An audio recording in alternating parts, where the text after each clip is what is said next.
नमस्कार। उत्तराखंड एक्सप्रेस के इस वक्त के बुलेटिन के साथ मैं हूं अनुपम। प्रदेश की हर छोटी बड़ी खबरों को लेकर के इस वक्त की सबसे अहम और बड़ी खबर यह है कि प्रदेश में देर रात बड़ा प्रशासनिक फेरबदल हुआ है। 34 प्रशासनिक अधिकारियों के प्रभार बदले गए हैं, 4 जिलों के जिलाधिकारी भी बदले गए हैं और न्यूज 18 की खबर पर मोहर लगी है। लगातार न्यूज 18 इस बात को कह रहा था कि पुष्कर सिंह धामी उत्तराखंड के नए मुख्यमंत्री यहां पर फेरबदल करने वाले हैं, ब्यूरोक्रेसी में बड़ा बदलाव होने वाला है। इस बात के संकेत न्यूज 18 ने पहले ही दे दिए थे। चमोली, अल्मोड़ा, हरिद्वार, पिथौरागढ़ ये 4 जिले हैं जहां के जिलाधिकारियों को बदला गया है।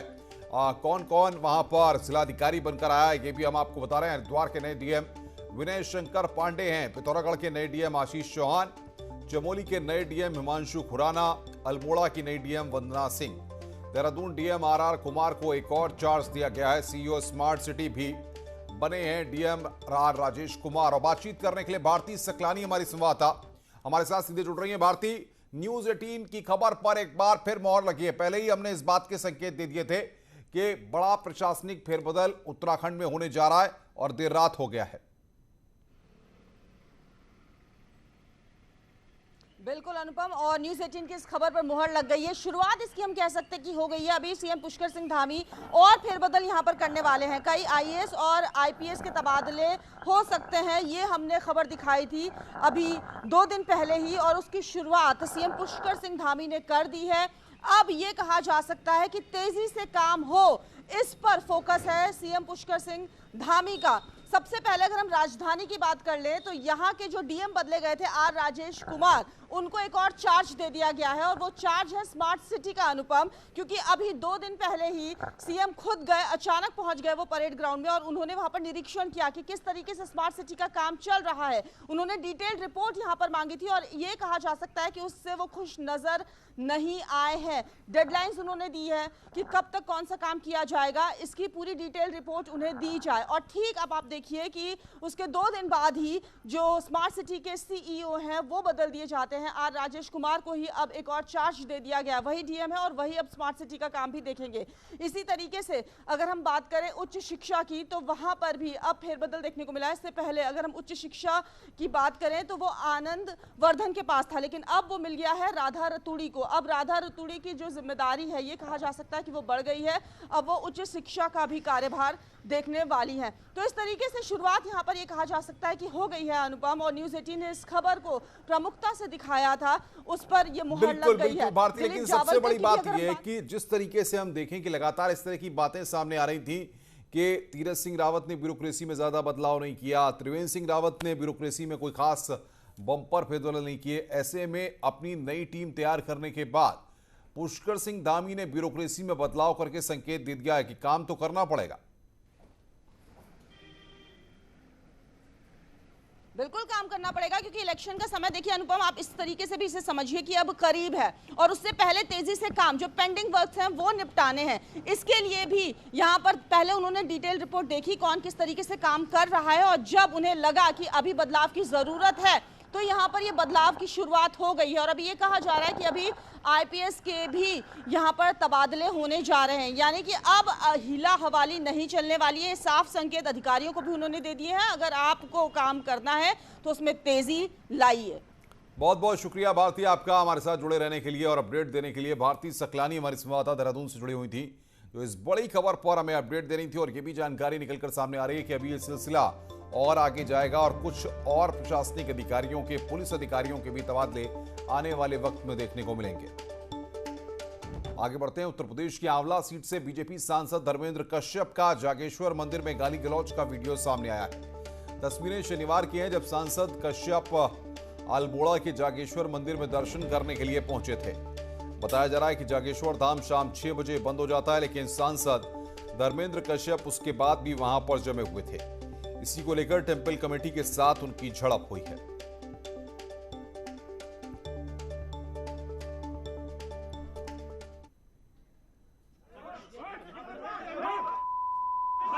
अरे आओ क्यों नहीं आओ? तू है क्या यहाँ? यार वो मांग रहे पत्थर देखने के। हमसे मांगे। चलिए मंदिर में कसम खाइए आप। कसम खाइए। तू मना करने गया हमें? क्या मना? दिमाग खराब हो गया तेरा। किसकी यहाँ की व्यवस्था। तो यहां पर जागेश्वर मंदिर में दर्शन के लिए गए थे। मंदिर में बीजेपी सांसद की अभद्रता, प्रबंधक और सांसद के बीच में वहां पर धक्का मुक्की हुई है। आंवला से बीजेपी सांसद हैं धर्मेंद्र कश्यप 6 बजे के बाद मंदिर से नहीं आए बाहर। शाम 6 बजे आपको बताएं कि मंदिर के गेट बंद हो जाते हैं, लेकिन बीजेपी के सांसद ने वहां पर अभद्रता की। जागेश्वर मंदिर के प्रबंध कमेटी के लोगों के साथ वहां पर बदतमीजी की गई, धक्का मुक्की की गई। आगे बढ़ते हैं। साल 2022 में कांग्रेस का इलेक्शन कैंपेन हरीश रावत के हाथ में होगा, लेकिन उससे पहले हरीश रावत अपने ऊपर मुस्लिम समर्थक होने का दाग धुलना चाहते हैं और हिंदुओं की बात करने वाली बीजेपी को चुनाव में घेरना चाहते हैं। शनिवार को हरीश रावत ने 2 पोस्ट लिखे, एक में मुस्लिम टोपी का जिक्र किया और दूसरी में नमाज की छुट्टी का। हरीश रावत ने कहा कि उन्होंने जुम्मे की कोई छुट्टी नहीं की, छुट्टी की तो हिंदुओं के त्योहारों की, और मुसलमान बताना बीजेपी का दुष्प्रचार है। मिली-जुली संस्कृति के प्रति टोपी को अटल बिहारी वाजपेयी जी ने धारण किया है, लाल कृष्ण आडवाणी जी ने धारण किया है। कौन सा ऐसा नेता है भाजपा का जिसने वही गोल टोपी नहीं पहनी है? क्या अब ये भाजपा और उनके साथी जो उस टोपी को लेकर के मेरे खिलाफ अभियान चला रहे हैं, क्या अब उनके खिलाफ भी वही अभियान चलाएंगे? रहा सवाल जुम्मे की छुट्टी का, वो है कहाँ जुम्मे की छुट्टी? वो भाजपा का एक सफेद झूठ था, उनके चैनल ने ही उसको चलाया और चुनाव के दिनों में उसको एक दुष्प्रचार का माध्यम बनाया। हरीश रावत के पोस्ट पर बीजेपी के राज्यसभा सांसद अनिल बलूनी ने पलटवार करते हुए पोस्ट लिखा है कि पूर्व मुख्यमंत्री और वरिष्ठ कांग्रेस नेता हरीश रावत जी ने आज बीजेपी के वरिष्ठ नेताओं, यहां तक कि हमारे पूज्य दिवंगत नेता पूर्व प्रधानमंत्री श्रद्धेय अटल बिहारी वाजपेयी जी का चित्र जारी किया है। इसमें उन्होंने हिंदू मुस्लिम एंगल पर कुछ चित्रों द्वारा एक उन्मादी फेसबुक पोस्ट जारी की है, जो कि बहुत निंदनीय है। अनिल बलूनी ने आगे लिखा कि हरीश रावत ने बड़ी सफाई के साथ कांग्रेस की डूबती नैया बचाने के लिए हिंदू मुस्लिम कार्ड खेला है। इस कार्ड को आप अपनी राजनीतिक संजीवनी मानते हैं। सत्ता पाने के लिए कांग्रेस हर बार इस धार्मिक कार्ड का उपयोग करती है। हरीश रावत से अपेक्षा की जाती है कि वो विकास से जुड़े विषयों पर अगर फोकस करेंगे तो जनता का भी भला होगा और कांग्रेस का भी।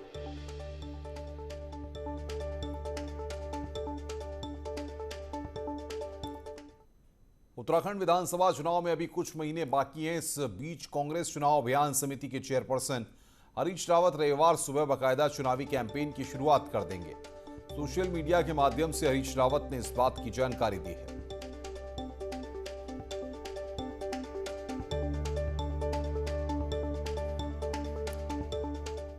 आगे बढ़ते हैं। बाहरी राज्यों से उत्तराखंड आने वाले लोगों पर सीएम पुष्कर सिंह धामी ने कहा है कि जिन लोगों ने वैक्सीन के दोनों डोज लगा लिए हैं उनके लिए आरटीपीसीआर रिपोर्ट की छूट रहेगी, यानी कि 2 डोज ले चुके लोगों को नेगेटिव रिपोर्ट लाने की कोई जरूरत नहीं है।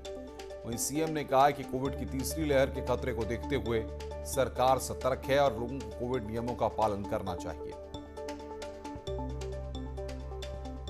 नहीं, 3rd वेव के लिए हमने तैयारी की है, इसीलिए हमने कहा है कि जिनकी डबल डोज लगी है केवल उन्हीं को हम छूट दे रहे हैं, पता कर रहे हैं। और हमने पूरी समीक्षा की है, सारे आंकड़े मंगाए हैं, अन्य प्रदेशों का भी अध्ययन किया है और सारे स्वास्थ्य विभाग के लोग और सारे विभागों के लोगों के द्वारा जो हमने समीक्षा की है उसके आधार पर हम कर रहे हैं। और जो भी कर रहे हैं हम प्रदेश के हित में कर रहे हैं। हमारा काम केवल, कुछ लोगों का काम है केवल विरोध के लिए विरोध करना। आगे बढ़ते हैं। कॉर्बेट में जिप्सी ड्राइवर के रूप में महिलाओं की भागीदारी सुनिश्चित करने की कार्रवाई शुरू की गई है। यहां पर मुख्यमंत्री की घोषणा के अनुरूप 50 महिला जिप्सी ड्राइवर को स्वरोजगार से जोड़ने की पहल की जा रही है, जिसके लिए इंटरव्यू लिए गए।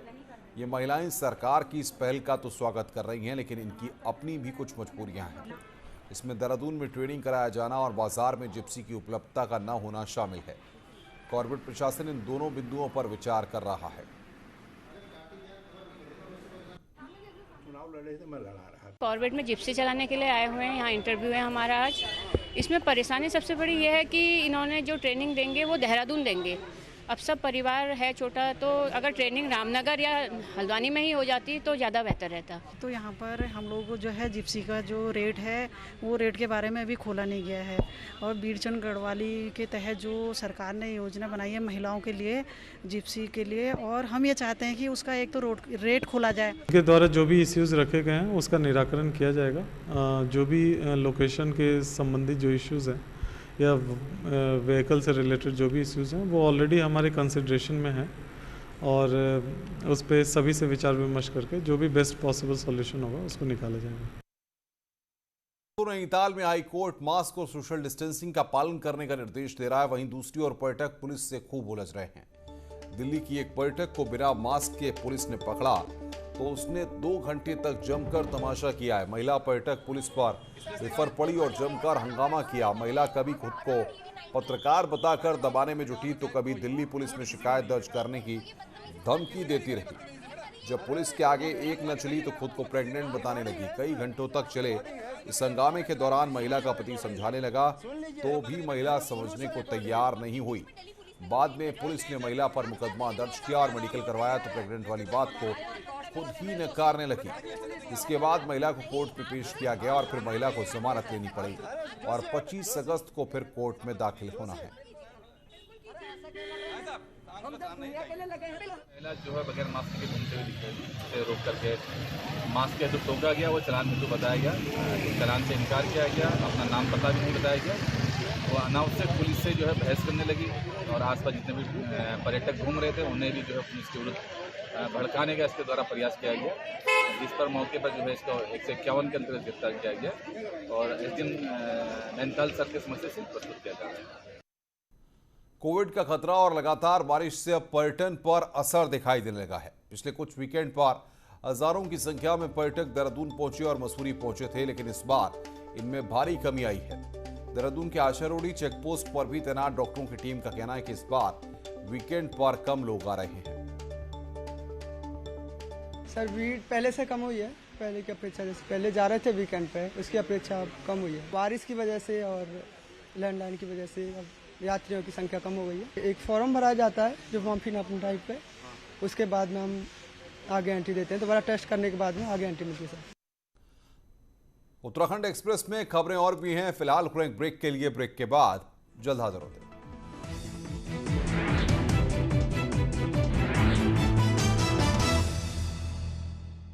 उत्तरकाशी में गंगोत्री राष्ट्रीय राजमार्ग डबरानी के पास भारी भूस्खलन हुआ है। पहाड़ी से बड़े बड़े बोल्डर गिरे हैं। इससे एक और भूस्खलन जॉन डबरानी पुल के पास सक्रिय हो गया है। भूस्खलन से गंगोत्री राष्ट्रीय राजमार्ग पर खतरा मंडरा गया है। डबरानी के पास भूस्खलन होने से गंगोत्री राष्ट्रीय राजमार्ग कुछ देर के लिए बंद हो गया। भारी भूस्खलन से होने से होटल व्यवसायी और कुछ लोगों ने भागकर अपनी जान बचाई है। वहीं स्थानीय लोगों ने मांग की है कि जिस पहाड़ी से भारी भूस्खलन हुआ है वहां पर सर्वे किया जाए। आप देख सकते हैं इतना भयंकर भूस्खलन है डबरानी में, और ये आप देख सकते हैं नेशनल हाईवे का ये ब्रिज है, पुल है, ये बच चुका है पुल। और इधर होटल वाले थे, इनको जब हमारे द्वारा मुजरा, ये है जो नेशनल हाईवे का पुल है। उत्तरकाशी में लगातार हो रही बारिश से मस्ताड़ी गांव में काफी ज्यादा भू धसाव हो रहा है। इसके चलते घरों के अंदर पानी आ रहा है और लोग टेंटों में रहने को मजबूर हैं। वहीं गांव के प्रधान और स्थानीय लोगों का कहना है कि जिला प्रशासन कोई सुध नहीं ले रहा है। गांव को लगातार खतरा बना हुआ है। गांव के कई मकानों में भू धसाव के चलते दरारें पड़ गई हैं और घरों के अंदर पानी का रिसाव हो रहा है। ये पानी आ रहा है, अभी देखो जरा, ये मरने की स्थिति हो गई हमारे। पहाड़ों में रुक रुक कर हो रही बारिश के चलते सड़कें बंद होने का सिलसिला जारी है। बात चमोली जिले की करें तो यहां पर बद्रीनाथ राजमार्ग गोविंद घाट और खच्चर नाला लामबगड़ के पास मलबा आने के चलते सुबह से ही बंद है। इसके चलते यहां पर आवाजाही प्रभावित हो गई है। बीआरओ की टीम द्वारा यहां पर ऑल वेदर सड़क का काम कर रही कंपनी की मशीनों के द्वारा मलबा हटाने का काम जारी है।